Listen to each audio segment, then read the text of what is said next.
David Kelly, the chief market strategist of JPMorgan Funds. And David, let's start with you and let's talk about today's session. We're seeing the Dow down below 10,000, off 117 points. What do you think is going on here?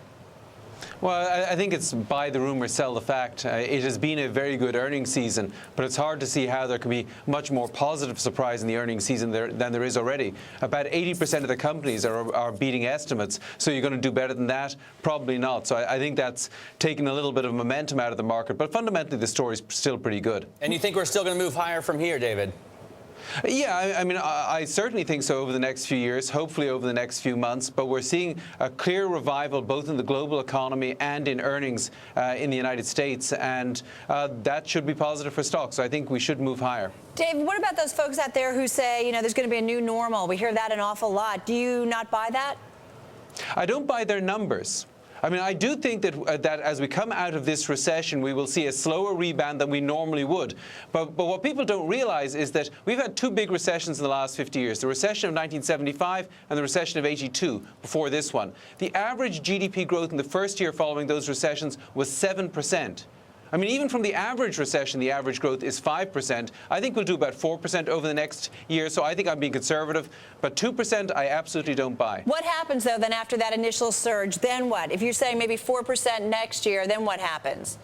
Well, I think we'll, on average, we'll do a string of fours because what's going to happen is the unemployment rate's going to peak a little over 10%. It's going to come down about 1% per year. And if you pull the unemployment rate down by about 1% per year, you should be generating about 4% GDP growth. That's pretty much what we expect to see. And it's not necessarily good news. It'll take us 5 years at that rate to get back to normal full employment. But I think it is faster than the new normal advocates would suggest. Let me ask you, you know, we have talked on this show a lot about another shoe dropping in the form of commercial real estate. It's something that everyone sort of agrees is out there, agrees is going to happen, but then you move on and forget about it. Are you concerned about the credit structure in this country? I mean, could there be another shoe to drop in credit? Well, I think, to be honest, the government's in the business of making shoe boxes these days. You know, they're sort of catching all the shoes as they drop. You know, each weekend the FDIC will shut down another regional bank, mainly because of overexposure to commercial real estate. It is going to be a heavy drag on financial company earnings for a number of years to come. It's going to absorb bank capital. But that, I think, is one of the reasons why the Federal Reserve is keeping short rates so low. Because if you have a number of years with very low short-term interest rates and rising long-term interest rates, that builds up a nice net interest margin for banks, and that can funnel money back into the banking system. So in theory, we can deal with it, although it certainly does restrain the growth in credit. All right, and let me just ask you, what about, though, you know, setting or paving the way, I should say, David, for another bubble?